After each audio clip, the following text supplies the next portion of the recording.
Ya, shalom semuanya. Selamat berjumpa di kontekstual Bible Reading. Kita sampai Yosua pasal 24 dan ini menjadi kitab terakhir perjalanan histori Yosua. Kita akan melihat keistimewaan-keistimewaannya. Yosua pasal 24. Kemudian Yosua mengumpulkan semua suku orang Israel di Sikem. Dipanggilnya para tua-tua orang Israel, para kepalanya, para hakimnya, dan para pengatur pasukannya. Lalu mereka berdiri di hadapan Allah. Berkatalah Yosua kepada seluruh bangsa itu, beginilah firman Tuhan Allah Israel. Dahulu kala di seberang sungai Efrat, disitulah diam nenek moyangmu, yakni Terah, ayah Abraham dan ayah Nahor, dan mereka beribadah kepada Allah lain. Tetapi aku mengambil Abraham bapamu itu dari seberang sungai Efrat, dan menyuruh dia menjelajahi seluruh tanah Kanaan. Aku membuat banyak keturunannya dan memberikan Ishak kepadanya. Kepada Ishak kuberikan Yakub dan Esau. Kepada Esau kuberikan pegunungan Seir menjadi miliknya. Sedang Yakub serta anak-anaknya pergi ke Mesir. Lalu aku mengutus Musa serta Harun dan menulahi Mesir, seperti yang kulakukan di tengah-tengah mereka. Kemudian aku membawa kamu keluar. Setelah aku membawa nenek moyangmu keluar dari Mesir, dan kamu sampai ke laut, lalu orang Mesir mengejar nenek moyangmu dengan kereta, dan orang berkuda ke laut berau. Sebab itu berteriak-teriaklah mereka kepada Tuhan. Maka diadakannya gelap antara kamu dan orang Mesir itu, dan didatangkannya air laut atas mereka, sehingga mereka diliputi. Dan matamu sendiri telah melihat apa yang kulakukan terhadap Mesir. Sesudah itu lama kamu diam di padang gurun, aku membawa kamu ke negeri orang Amori yang diam di seberang sungai Yordan. Dan ketika mereka berperang melawan kamu, mereka aku serahkan ke dalam tanganmu, sehingga kamu menduduki negerinya, sedang mereka aku punahkan dari depan kami. Ketika itu Balak bin Zipor, Raja Moab, bangkit berperang melawan orang Israel. Disuruhnya memanggil Bileam bin Beor untuk mengutuki kamu. Tetapi aku tidak mau mendengarkan Bileam, sehingga ia pun memberkati kamu. Demikianlah aku melepaskan kamu dari tangannya. Setelah kamu menyeberangi sungai Yordan dan sampai ke Yeriko, berperanglah melawan kamu warga-warga kota Yeriko, orang Amori, orang Peris, orang Kanaan, orang Het, orang Girgasi, orang Hewi, dan orang Yebus. Tetapi mereka itu kuserahkan ke dalam tanganmu. Kemudian aku melepaskan tabuhan mendahului kamu, dan binatang-binatang itu menghalau mereka dari depanmu, seperti kedua raja orang Amori itu. Sesungguhnya bukan oleh pedangmu, dan bukan pula oleh panahmu. Demikianlah kuberikan kepadamu negeri yang kamu peroleh tanpa bersusah-susah, dan kota-kota yang tidak kamu dirikan, tetapi kamulah yang diam di dalamnya. Juga kebun-kebun anggur dan kebun-kebun zaitun yang tidak kamu tanami, kamulah yang makan hasilnya. Oleh sebab itu takutlah akan Tuhan dan beribadahlah kepadanya dengan tulus, ikhlas, dan setia. Jauhkanlah Allah yang kepadanya nenek moyangmu telah beribadah di seberang sungai Efrat dan di Mesir, dan beribadahlah kepada Tuhan. Tetapi jika kamu anggap tidak baik untuk beribadah kepada Tuhan, pilihlah pada hari ini kepada siapa kamu akan beribadah, Allah yang kepadanya nenek moyangmu beribadah di seberang sungai Efrat, atau Allah orang Amori yang negerinya kamu diami ini. Tetapi aku dan seisi rumahku, kami akan beribadah kepada Tuhan. Lalu bangsa itu menjawab, jauhlah daripada kami meninggalkan Tuhan untuk beribadah kepada Allah lain. Sebab Tuhan Allah kita, dialah yang telah menuntun kita dan nenek moyang kita dari tanah Mesir, dari rumah perbudakan, dan yang telah melakukan tanda-tanda mukjizat yang besar ini di depan mata kita sendiri, dan yang telah melindungi kita sepanjang jalan yang kita tempuh, dan di antara semua bangsa yang kita lalui. Tuhan menghalau semua bangsa dan orang Amori, penduduk negeri ini dari depan kita. Kami pun akan beribadah kepada Tuhan, sebab dialah Allah kita. Tetapi Yosua berkata kepada bangsa itu, tidaklah kamu sanggup beribadah kepada Tuhan, sebab dialah Allah yang kudus, dialah Allah yang cemburu. Ia tidak akan mengampuni kesalahan dan dosamu. Apabila kamu meninggalkan Tuhan dan beribadah kepada Allah asing, maka ia akan berbalik daripadamu dan melakukan yang tidak baik kepada kamu, serta membinasakan kamu setelah ia melakukan yang baik kepada kamu dahulu. Tetapi bangsa itu berkata kepada Yosua, "Tidak, hanya kepada Tuhan saja kami akan beribadah." Kemudian berkatalah Yosua kepada bangsa itu, "Kamulah saksi terhadap kamu sendiri, bahwa kamu telah memilih Tuhan untuk beribadah kepadanya." Jawab mereka, "Kamilah saksi." Ia berkata, "Maka sekarang jauhkanlah Allah asing yang ada di tengah-tengah kamu, dan condongkanlah hatimu kepada Tuhan Allah Israel."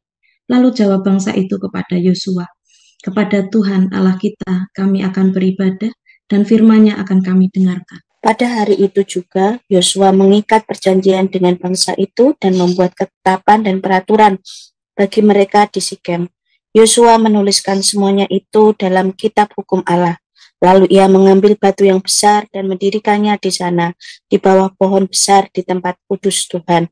Kata Yosua kepada seluruh bangsa itu, "Sesungguhnya batu inilah akan menjadi saksi terhadap kita, sebab telah didengarnya segala firman Tuhan yang diucapkannya kepada kita.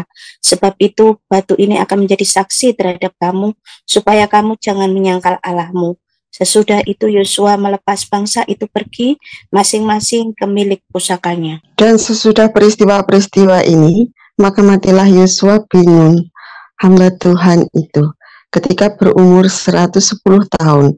Lalu ia dikuburkan di daerah milik pusakanya di Timnat Serah yang di pegunungan Efraim, di sebelah utara Gunung Gaas. Orang Israel beribadah kepada Tuhan sepanjang zaman Yosua dan sepanjang zaman para tua-tua yang hidup lebih lama daripada Yosua, dan yang mengenal segenap perbuatan yang dilakukan Tuhan bagi orang Israel. Tulang-tulang Yusuf yang dibawa orang Israel dari Mesir dikuburkan mereka di Sikem, di tanah milik yang dibeli Yakub dengan harga 100 kesita dari anak-anak Hemor, bapa Sikem, dan yang ditentukan bagi Bani Yusuf menjadi milik pusaka mereka. Juga Eliezer bin Harun mati, dan dia dikuburkan di bukit yang diberikan kepada Pinehas anaknya itu di pegunungan Efraim. Kitab Yosua diberi judul Pemimpin Rohani yang Sukses. Dan kita melihat Yosua pasal 24, yaitu histori akhir hidup Yosua.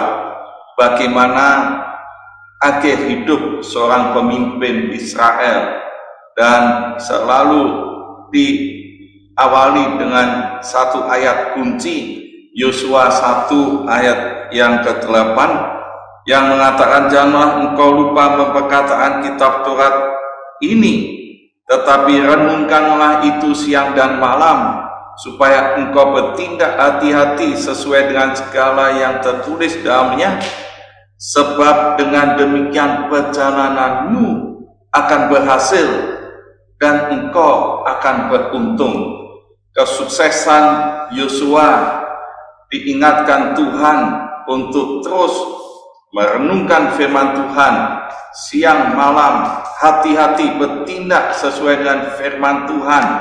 Dan kesuksesan Yosua terlihat dan tampak ada di akhir hidupnya.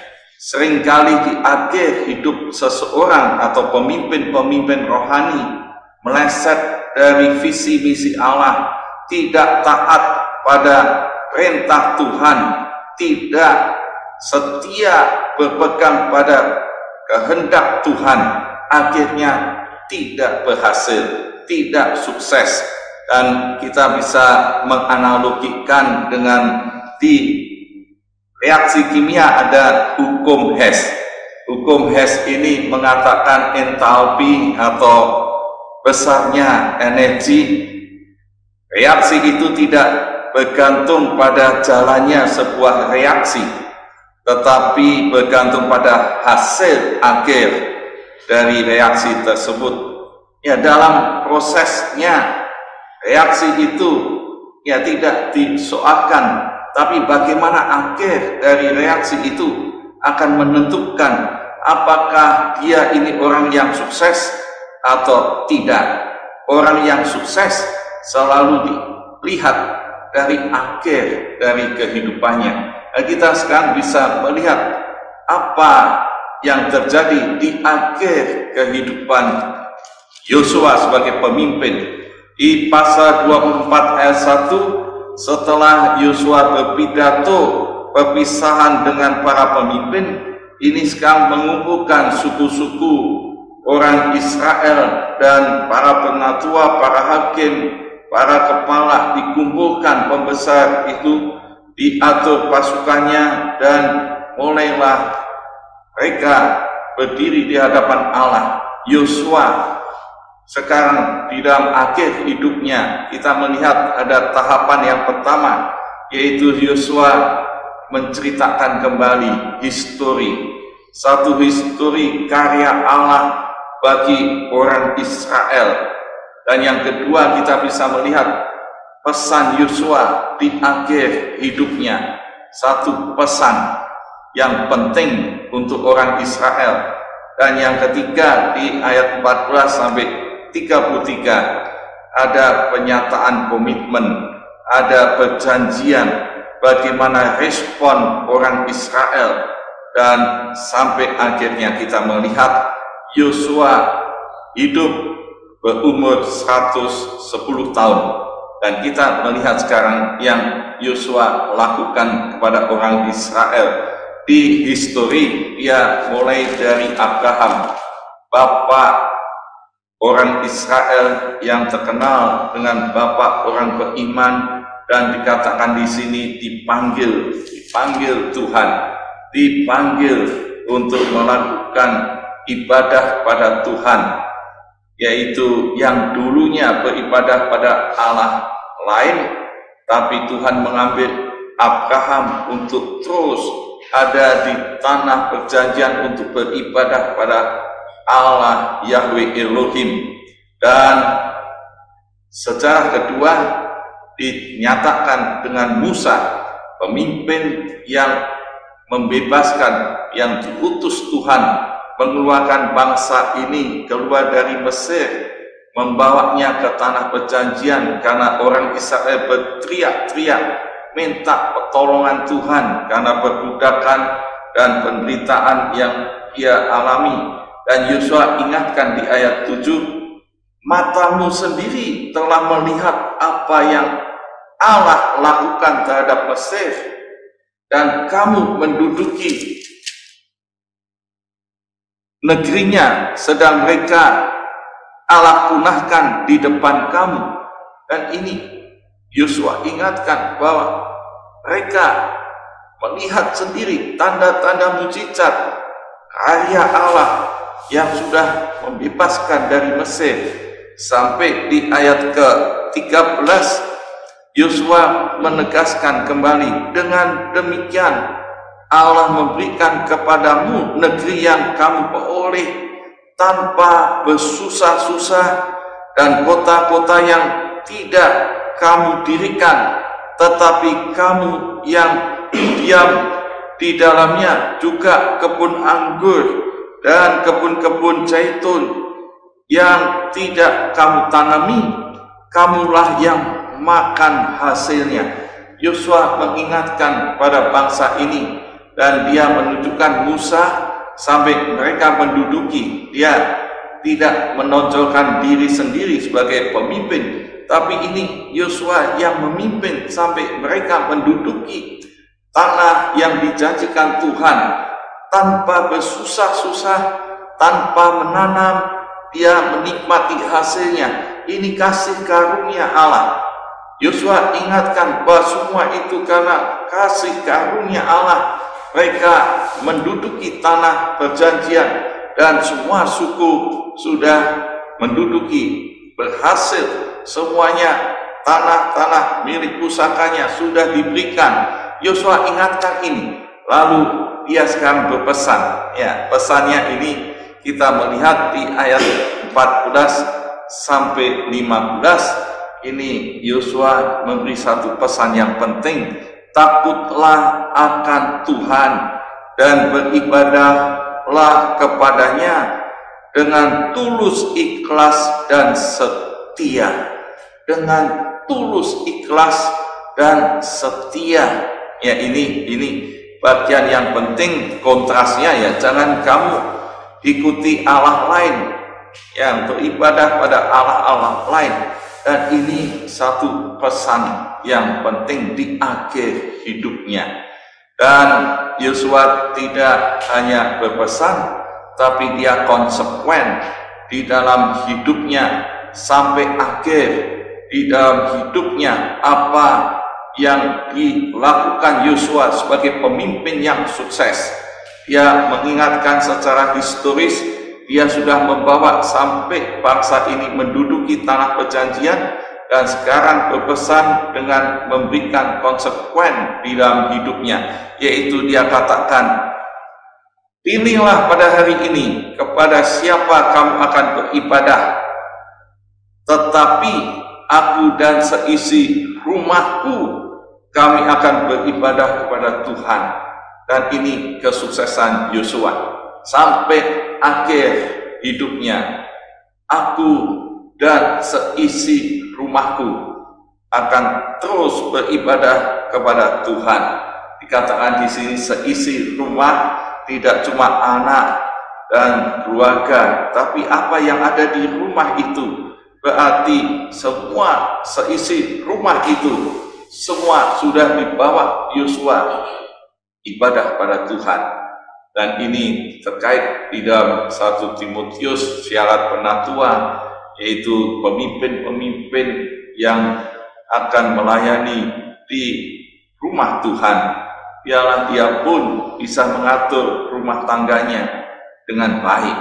Maka kita melihat pemimpin Yosua yang sukses, dia membawa seisi rumahnya beribadah pada Tuhan sebelum memotivasi, menganjurkan, mendorong umat Israel beribadah pada Tuhan. Dia memberi satu contoh. Ini otoritas yang memberi satu teladan yang baik untuk memotivasi sehingga membawa orang itu juga beribadah.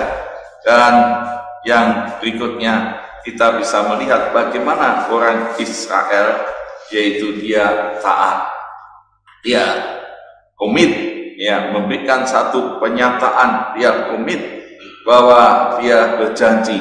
Ya, Yosua sudah ingatkan, kalau kamu tidak setia, kamu akan, ya, ada konsekuensinya, dihukum, dan Tuhan berbalik pada engkau.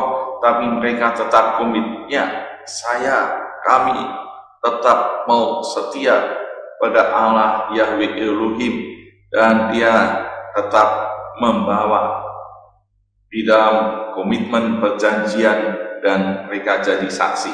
Jadi kalau melihat ini, kita melihat seorang pemimpin Yosua yang sukses.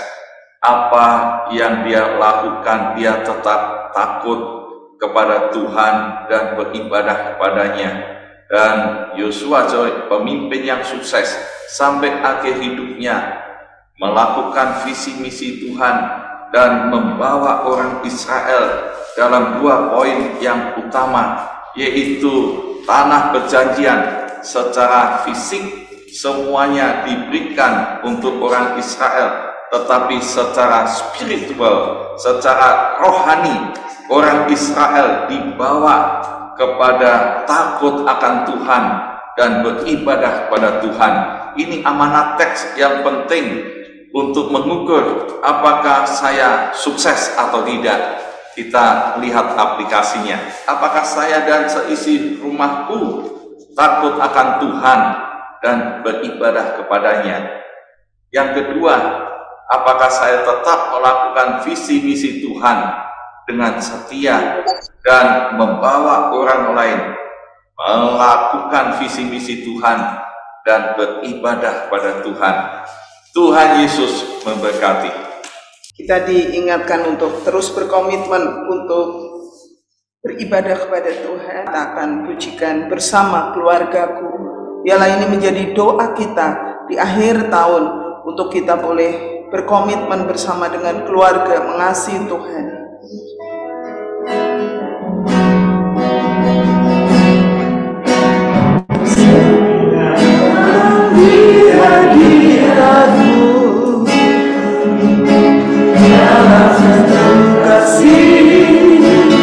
Dengan bersehari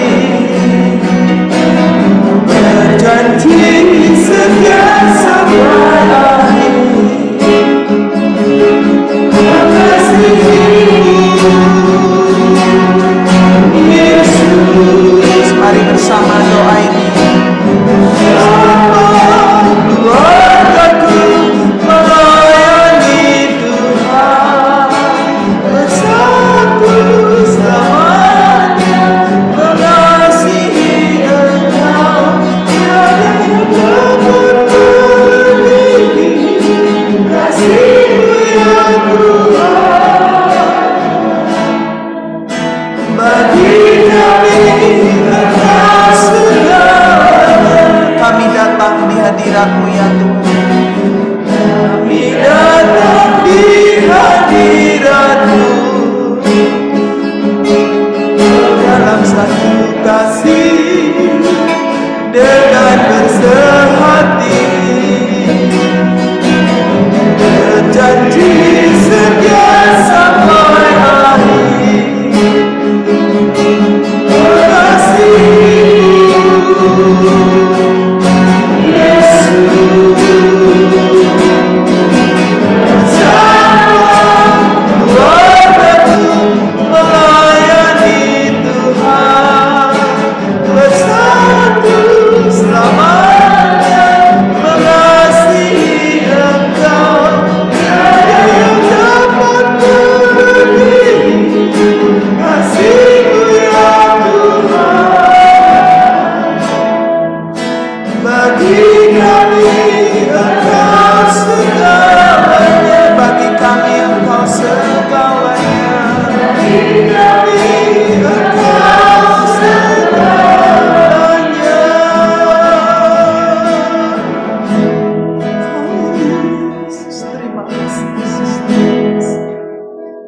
Mari kita berdoa untuk berkomitmen bersama dengan keluarga kita untuk terus melayani Tuhan, untuk terus setia, tulus mengiring Tuhan sampai akhir kehidupan kita. Mari kita bersama berdoa.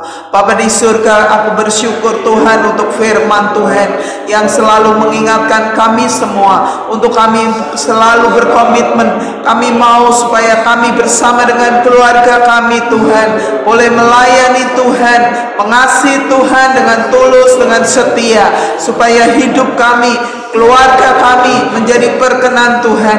Tidak ada yang gugur iman kami sampai Tuhan Yesus datang. Kami mau berdiri di hadapan Tuhan untuk terus beribadah, berpegang kepada janji dan berpegang kepada iman di dalam Yesus Kristus. Berkati kami semua, berkati keluarga-keluarga kami supaya tetap satu di dalam Engkau. Terima kasih ya Tuhan, terima kasih. Di dalam nama Yesus kami berdoa, kami mengucap syukur.